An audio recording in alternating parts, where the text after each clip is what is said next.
So you've done the hard part, coming up with an original idea and design for a product that's really going to sell. But even after that, there's even more to consider, like what print method is really going to make your product shine. After all, an idea is only as good as its execution. And yet, trying to understand how each design transfer process is going to affect the value and quality of your product can get confusing.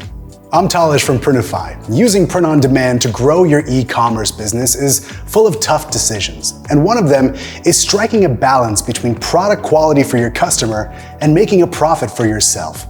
So knowing which print process is going to let you hit that sweet spot is vital. Here's a quick guide to a couple different methods and how to choose which one is going to work best for you. Let's start with an old school method that's perhaps the most common: screen printing. It involves scraping individual inks through individual stencils to create a single design. Now, if you enjoy the printing process and have all the time in the world, this can be a lot of fun.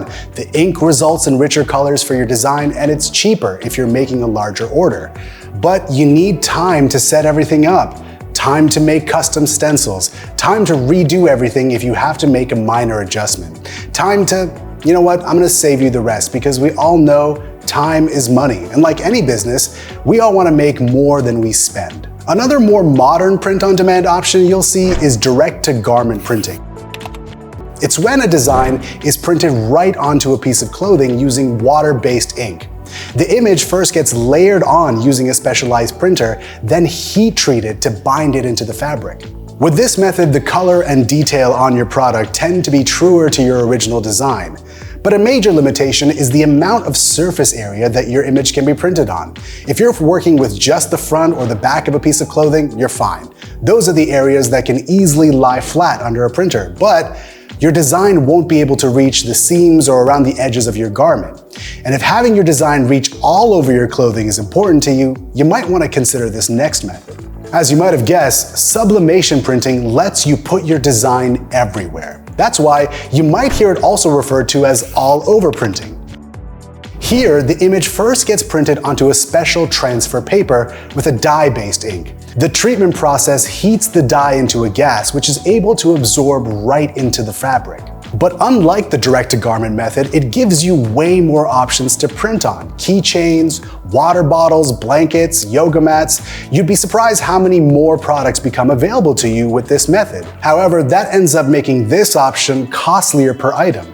So it helps to be particular about a product you think will really sell. Embroidery is one of the oldest forms of printing in the world.